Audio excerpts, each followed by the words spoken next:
Sir thank you so much Stalin sir, we love you sir. இந்த வார்த்தை thank you is a small word sir. Sir thank you சொல்லி முடியாது sir. எனக்கு எங்களுடைய கடைக்கோடி ஊனமுற்றவன் ஒருத்தன் அவன் பேசுறது என் கண்ணில் தெரியுது சார். சார் அதுக்கு நீங்க தான் காரணம்ங்கிறத இந்த வரலாறு சொல்லும் சார். சார் பத்திரிகைக்கு பேட்டி கொடுக்கல sir. Sir we love you sir. இதுக்கு மேல ஒன்றும் சொல்ல முடியாது. Thank you sir. மாண்புமிகு தமிழ்நாடு முதலமைச்சருடைய பார்வைக்கு இதை எடுத்து செல்கின்ற பொழுது இந்தியாவிலேயே ஃபர்ஸ்ட் டைமா கிட்டத்தட்ட ஒரு 15,000 மாற்றுத்திறனாளிகள் கவுன்சிலராக போறாங்க. இதுதான் மிகப்பெரிய விஷயம்.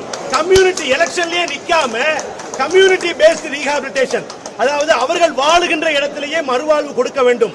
அந்த அவங்க பகுதியில் எனக்கு ஒரு வீல் சேர் வாங்கணும், நான் எங்க வரைக்கும் போனோம், மாவட்டத்துடைய கடைக்கோடியில் இருப்பேன், நான் அங்கேருந்து போய் டிஸ்ட்ரிக்ட் ஹெட் குவார்டர்ஸ் போகணும். ஆனால் இந்த விஷயங்கள் நடைமுறைக்கு வருகின்ற பொழுது எங்களுடைய வீல் சேரை எங்க பஞ்சாயத்திலேயே வாங்குவதற்கான வாய்ப்புகளை இந்த அறிவிப்பும் இந்த சட்ட திருத்தமும் உண்மையாக்க போகுது. அதுதான் இதுல மிகப்பெரிய விஷயம். ஏன்னா டெப்டி சிஎம் சார் தான் இதை முதல்ல பேசினாங்க.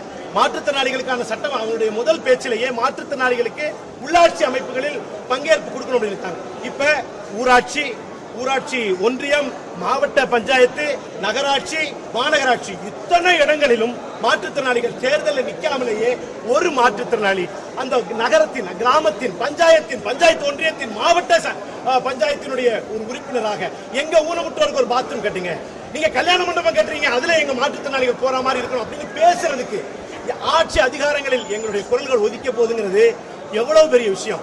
இது உண்மையிலேயே ஒரு மிகப்பெரிய சகாப்தத்தை இந்த அரசு தொடங்கி வைத்திருக்கிறது.